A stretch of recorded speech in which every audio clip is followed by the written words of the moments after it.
आप सभी का स्वागत है और आज हमारे साथ हैं आप सभी के चहेते अभिषेक, जिन्होंने डिजिटल की दुनिया में रखा है पहली बार कदम। सो अभिषेक, बहुत बहुत स्वागत है आपका। थैंक यू सो मच भाई, thank you so much and it is always wonderful meeting you. बहुत अच्छा लगता है मुझे आपसे मिलके। और जी, मैं पहली बार डिजिटल में मैंने अपना कदम रखा है इसमें विद बालाजी। ये तो हर एक्टर का सपना होता है। सो ये कैसे हुआ? इसमें साथ में चाहत पांडे भी हैं, राइट? हाँ जी बिल्कुल। तो जैसे ही मुझे ये ऑफर हुआ, जैसे आपको पता है कि जमाई पिछले महीने ही ऑफर गया था और I was in Delhi for 2 days, but then I got a call from Balaji कि एक सीरीज़ इनकी पहले आ चुकी थी, एक दूसरी सीरीज़ जो ये लोग अभी बना के लेके आए हैं जिसका नाम है सास बहू और स्वाद। तो जैसे ही ऑफ़र हुआ मुझे लगा कि ये सासों से मेरा पीछा नहीं छूटेगा which is very good also. So I got this offer. तो मैंने एक बार स्क्रिप्ट को पूरा पढ़ा और मुझे काफ़ी इंटरेस्टिंग लगा और डिजिटल प्लेटफॉर्म था तो मैंने कहा क्यों नहीं, ऑडियंस ने मुझे टीवी पे इतना देखा है तो डिजिटल भी एक अच्छा ऑप्शन है, एक ज़रिया है अपनी ऑडियंस तक पहुंचने का। तो ऐसे नया दौर है तो मैं खुद को रोक नहीं पाया और बहुत ही अच्छी चीज़ है यार, थोड़ा फ़न एलिमेंट है इसमें और काफ़ी इंटरेस्टिंग है तो मैंने कहा वाई नॉट। हमने जो देखा प्रोमो एंड ऑल, आप अपनी पत्नी का पूरा हेल्प कर रहे हो, घर वालों से छुप छुपा कर माँ को भी लेकर के, उसमें पूरे कहानी आपके इर्द गिर्द रही। कितना मज़ा आ रहा है। प्लस चाहत के बारे में आप क्या कहोगे? देखिए, स्टोरी काफ़ी अच्छी है, बहुत ऑर्थोडॉक्स फैमिली है जहाँ पे जो वाइफ है उसके कुछ सपने हैं। Digital platform, social media, in fact media कितना बड़ा रोल प्ले करती है आज के टाइम पे, वो इस सीरीज़ में बताया है कि जितनी भी लेडीज़ हैं जो घर से काम करना चाहती हैं या कुछ करना चाहती हैं तो आपके पास फ़ोन है, आपके पास अपना चैनल है, आप उसे बनाइए और पैसे भी कमाइए, उसे मोनेटाइज कीजिए। तो काफ़ी अच्छा इनिशिएटिव भी है, जितने भी लोग देखेंगे आई थिंक बहुत इंस्पायर होंगे इससे। और अगर चाहत की बात करूँ तो चाहत से मैं पहली बार मिला, मैंने बिग बॉस में थोड़ा सा देखा था उसको, हमेशा रोती रहती थी, वो बहुत स्वीट सी लड़की थी तो मैंने कहा बहुत सिंपल सी है और जब मैं मिला तो बहुत ही सिंपल है इन रियल लाइफ ऑल्सो। तो वी जेल रियली वेल, बहुत ही मज़ा आया उसके साथ काम करके और शो अब रैप होने ही वाला है तो आई थिंक 15 से 18 दिन का जो एक्सपीरियंस था चाहत के साथ वो बहुत अच्छा था और साथ में लंचेस किए, स्टोरी शेयर करी, पर्सनल लाइफ शेयर करी तो मज़ा आया यार, लगा नहीं कि मैं पहली बार काम कर रहा हूँ चाहत के साथ। अभिषेक, जानना चाहें वो डिजिटल की दुनिया में कितना एक्टिव रहते हैं? आई मीन जैसे आपने बताया कि ये मैसेज दे रहा है तो आप कितना एक्टिव रह पाते हैं, खुद का कुछ कर पाते हैं? देखिए, आजकल ज़माना डिजिटल का ही है, जो जितना ज़्यादा दिख रहा है उतना ज़्यादा फेमस हो रहा है और बिक रहा है आई वुड से। तो मैं इतना एक्टिव नहीं हूँ इंस्टाग्राम पे, वो थोड़ी सी प्रॉब्लम है, मेरे फैंस बहुत बोलते हैं, बट मैं कोशिश करता हूँ कि जो मैं प्रोजेक्ट्स कर रहा हूँ या मैं अभी थोड़ी सी daily routine whatever I am doing, मैं कोशिश करता हूँ कि उसको पोस्ट कर सकूँ और मेरे शो से रिलेटेड जो भी इन्फॉर्मेशन होती हैं, जो भी मैं डे टू डे लाइफ में करता हूँ, मैं थोड़ा थोड़ा चाहता हूँ और ज़्यादा एक्टिव हूँ, बट मैं कोशिश करता हूँ कि अपने फैंस को बताऊँ कि मैं क्या कर रहा हूँ। चूँकि आपने बोला पहली बार है ये डिजिटल की दुनिया में, कैसा आपका एक्सपीरियंस है? क्योंकि डेली सोप में आपको पता ही कैसे काम होता है, यहाँ पर काम सेम होता है या फिर कैसे, कितना मज़ा है? क्योंकि एक एपिसोड है इतने दिनों का एंड ऑल। देखिए, ये जो है ये सीरीज़ है 30 एपिसोड की और जैसे कि टेलीविज़न में होता है कि हम लोग अगर एक सीन शूट हो रहा है तो हर किसी के क्लोजेस लगते हैं, 2 शॉट्स लगते हैं, बट जो मैंने यहाँ पे एक शूटिंग पैटर्न देखा वो ये है कि यहाँ पर अगर 3 शॉट लगा हुआ है तो वही चलता है, कभी कभी मास्टर लगा लेते हैं तो इनका शूटिंग पैटर्न थोड़ा अलग होता है। प्लस एक सर्टन लिमिटेशंस है क्योंकि एक सर्टन टाइम के लिए आता है तो उसी के ब्रैकेट के अंदर हमें पूरा शूट ख़त्म भी करना है, क्वालिटी भी देनी है और इसको नेचुरल भी दिखाना है। तो आई थिंक बहुत सारे यूट्यूब पे शोज़ हैं और बहुत सारे प्रोडक्शन हाउसेज हैं जो ऑलरेडी यूट्यूब पे सीरीज़ कर रहे हैं। सो आई लव दिस पैटर्न, बहुत ही सिंपल सा लगता है लेकिन काम करना और अगर शूटिंग आवर्स की बात करें तो वो उतनी ही है, उतना ही हेक्टिक है लेकिन मज़ेदार हो जाता है with the kind of people you are working and the crew. So जैसे मैंने पहले कहा, बालाजी में काम करने का हर एक्टर सपना होता है, तो जब ये आपको बोला गया कि आपको इस डिजिटल के शो में काम करना है तो आपने थोड़ा समय लिया था कि कई बार होता है ना कि नहीं फिर वैसे ही काम सब आने लगते, राइट?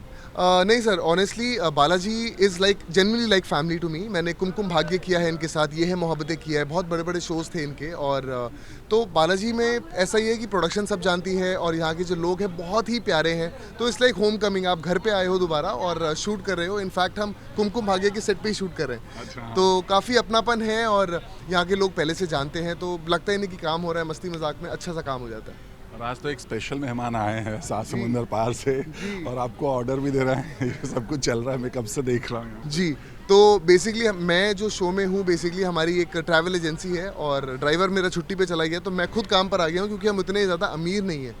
वेट कर रहा हूँ कोई क्लाइंट आ जाए, बाहर खड़ा हूँ और सडनली दिखते हैं कोरिया से ऑरा अब ऑरा के बारे में क्या ही बोलूँ, सब जानते हैं उन्हें, उनका ऑरा ही इतना अच्छा है। और कोरिया से है, बहुत फेमस है, पी कल्चर सिंगर हैं।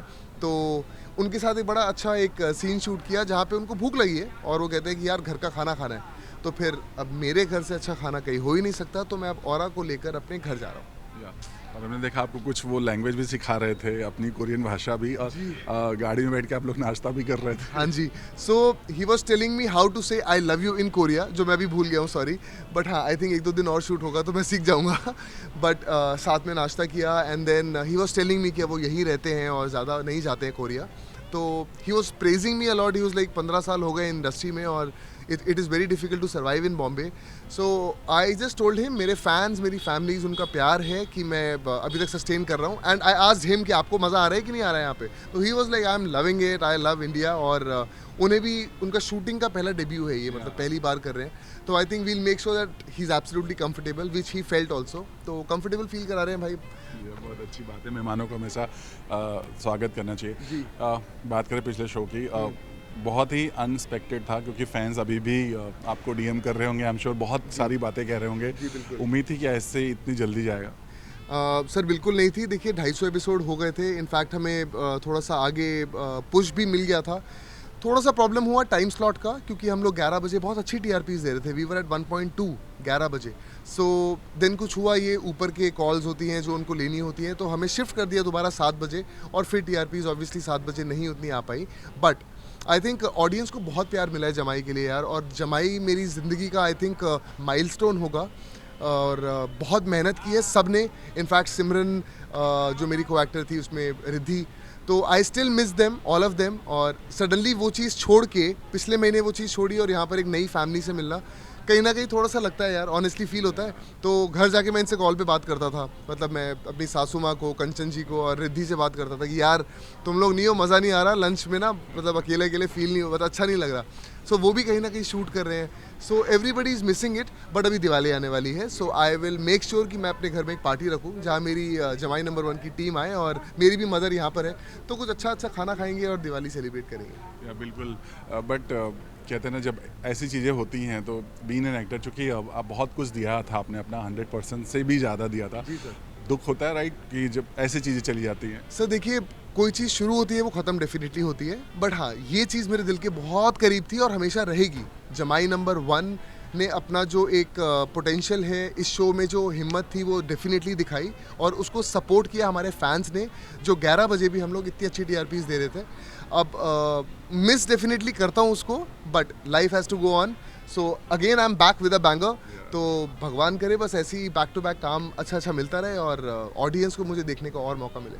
ओके, सो कहते हैं जब एक ब्रेक होता है, ब्रेक के बाद एक होता है ना ड्रीम कि अब इससे अच्छा, इससे अलग, तो आपने जो अभी आपका जो नया प्रोजेक्ट है वही सोचा था या उससे ज़्यादा बेटर है?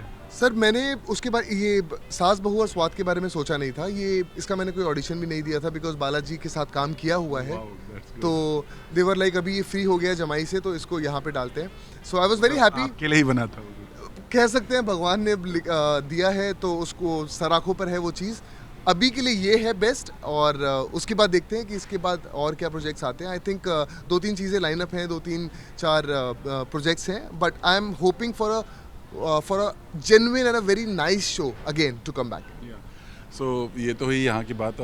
बिग बॉस देख रहे हैं आप? जी बिल्कुल देख रहा हूँ बिग बॉस। सो आपके हिसाब से अभी जो चल रहा है, सबसे पहले बताइए क्या क्या कहना चाहोगे आप? देखिए, अगर कंटेस्टेंट्स की बात करें तो जो तान्या मित्तल है, तान्या मित्तल ना, जी, तान्या मित्तल, वो मेरे को पता नहीं, मेरे को बहुत फ़नी लगती है। और जिस तरह का वो जो एक पोर्ट्रे कर रही हैं कुछ चीज़ें कि मेरा ये है, मेरा वो है। आई थिंक जो अमीर होता है और जो बहुत ही बड़ी पोजीशन पे होता है, वो ये सारी चीज़ें बोलता नहीं है, अपने आप दिखती हैं, अपने आप चीज़ें बोली जाती हैं। तो आई थिंक इसका कोई यूज़ नहीं है, बहुत फ़नी लगती है मेरे को, और बहुत अजीब सी लगती है। अगर किसी की बात करें, अशनूर की बात करें, तो अशनूर को मैं जानता हूँ पर्सनली, तो अशनूर बहुत ही अच्छा खेल रही है game, and she is a very strong contender, बहुत अच्छी है। अभिषेक बहुत अच्छा खेल रहा है। इनफैक्ट गौरव भाई को भी बीच में थोड़ा सा बोला गया था कि आप दिख नहीं रहे हैं, but I think he is coming across as good. Basir मेरे को बहुत वोकल लगता है, मतलब जब वो स्टैंड लेता है अपना, तो वो खड़ा होता है, उसके फैक्ट्स होते हैं जब वो बात कर रहा होता है। बाकी फन है यार, बिग बॉस इज़ फन, मतलब मज़ा आता है मुझे बिग बॉस देख के। बट लास्ट अगर वीकेंड की बात करें, यू नो जिस तरह से अमाल को प्रेज़ किया गया था सलमान की तरह, सोशल मीडिया बहुत बहुत ज़्यादा ट्रोलिंग हुई कि यू नो इनको ज़्यादा प्रेज़ किया, जबकि अमाल ने बहुत सारे अब्यूजिंग वर्ड्स यूज़ किए हैं, बहुत कुछ करते हैं, बट उसके बावजूद भी अभिषेक और अश्नूर निशाने पर आए थे। क्या कहोगे आप? देखिए वो वाला एपिसोड मैंने देखा नहीं ऑनेस्टली, लेकिन उसकी क्लिप्स देखी हैं। एक पॉइंट था जहाँ पर बोला गया था कि अभिषेक ऐसे है और अगर अरमान ऐसे है, तो अभिषेक ने पहले हेड डाउन करके उसकी तरफ चार्ज किया। जो मैंने वीडियोस देखी उसमें नहीं था ऐसा, तो बायस्ड कह लो या कुछ कह लो, बट हाँ जो दिख रहा है और जो ऑडियंस, जो क्लिप्स बाहर आ रही है वो भी बिग बॉस के थ्रू ही आ रही हैं। तो फैंस, बिग बॉस की मैसिव फैन फॉलोइंग है भाई। आप जैसे सलमान भाई कहते हैं कि आप छुप नहीं सकते, आपकी आइडेंटिटी छुप नहीं सकती, जो आप कर रहे हैं वो दिखता है। तो वो क्लिप और जो वहाँ पे बोला गया वो मुझे थोड़ा कॉन्ट्रडिक्ट लगा, और मैं सपोर्ट डेफिनेटली कर रहा हूँ, बजाज को कर रहा हूँ, अश्नूर को कर रहा हूँ, गौरव भाई को कर रहा हूँ। बट हाँ कहीं ना कहीं मुझे लगा कि जो एक्चुअल है उसे वही दिखाना चाहिए, क्योंकि ऑडियंस इतनी छोटी बारीक चीज़ों को भी पकड़ लेती है। तो कहीं ना कहीं मुझे लगा कि थोड़ा तो गड़बड़ है। शहबाज के बारे में क्या कहना चाहेंगे? शहबाज का अब लोग कह रहे हैं सोशल मीडिया की अब ओवर हो रहा है, क्योंकि उनका कहीं ना कहीं जो कमेंट्स है कुछ ज़्यादा ही हो रहा है, तो लोग बहुत कह रहे हैं कि अब खुद सलमान ने बोला कि अब ये ओवर हो रहा है। जी डेफिनेटली, मैंने ये सुना कि सलमान भाई ने उनको थोड़ा सा डांटा है कि भाई अब तू बस कर। जब वो पहले आए थे मेरे को बढ़िया लगा, बंदा पंजाबी है, तो मेरे को लगा ठीक है मस्ती कर रहा है, थोड़ा सा उसने कुछ चीज़ें अमाल के साथ चुरा के, अरमान के साथ चुरा के छुपाने की कोशिश की, तो मुझे लगा थोड़ा फन एलिमेंट लेके आ रहे हैं, थोड़ी सी लड़ाइयाँ हो, थोड़ा सा कुछ हो, तो वो भी ठीक था। बट उसके बाद एब्यूजिव होना और कुछ गलत वर्ड्स यूज़ करना, वो भी कुछ लड़कियाँ हैं वहाँ पर, तो आई थिंक वो डिसेंसी आपको नहीं छोड़नी चाहिए। आपको, आप जिस तरह से हो, आपका बैकग्राउंड दिखाता है वो। तो अगर सलमान भाई ने उन्हें डांटा है तो डेफिनेटली कुछ सोच के डांटा हुआ, तो या ओके, क्या कहना चाहोगे? अभी तो यहाँ तो आई थिंक रैप अप हो रहा है जी। अभी अभिषेक का फोकस किस पर हो रहा है? I mean TV, digital, OTT and all. देखिए ये रैप होने वाला है हमारा कल या परसों मैक्सिमम। उसके बाद मेरा फोकस है सिर्फ दिवाली, क्योंकि अभी दिवाली आ रही है और मेरी फैमिली यहाँ पर है, तो दिवाली की मस्ती होगी। जमाई कर लिया, अब ये कर लिया, अब हो अब मैं चाहता नहीं हूँ कि ज़्यादा लंबा ब्रेक मिले, बट हाँ इसके बाद अगर कुछ प्रोजेक्ट अच्छा सा ऑफर होता है तो definitely I will try for that, और एक अच्छे चैनल के लिए दोबारा वापस आना चाहूँगा, बिकॉज लोग आई एम श्योर मिस कर रहे होंगे अभिषेक मलिक को एक डिफरेंट कैरेक्टर में देखने के लिए। इसमें दिख गया, अब आई थिंक टेलीविजन में वापस आने का टाइम आ गया है। तो अपने फैन से क्या कहोगे जो बेसब्री से इंतजार करें कि आप नए अवतार में, नए किरदार में आओ? मैं अपने फैंस को यही कहूँगा, आप लोग हमेशा मुझे सपोर्ट करते हैं। जमाई को आपने एक हिट बना दिया, मेरा शो अभी चल रहा है सास बहू और स्वाद। अब आप चाहते हैं कि अगर मैं किसी और शो के बारे में बहुत जल्दी बात करूं और प्रोमो पे आप आएँ और फिर एक बाइट लें, तो I am also ईगरली waiting. I am hopping कि एक बहुत बढ़िया सा शो लेकर मैं आपके पास आऊँ, जिसका अलग कॉन्सेप्ट हो, अलग लुक हो, और आप अपने अभिषेक मलिक को बहुत जल्दी देख पाएँ। बिल्कुल, हम भी उम्मीद करेंगे। Thank you so much bro, thanks, thank you.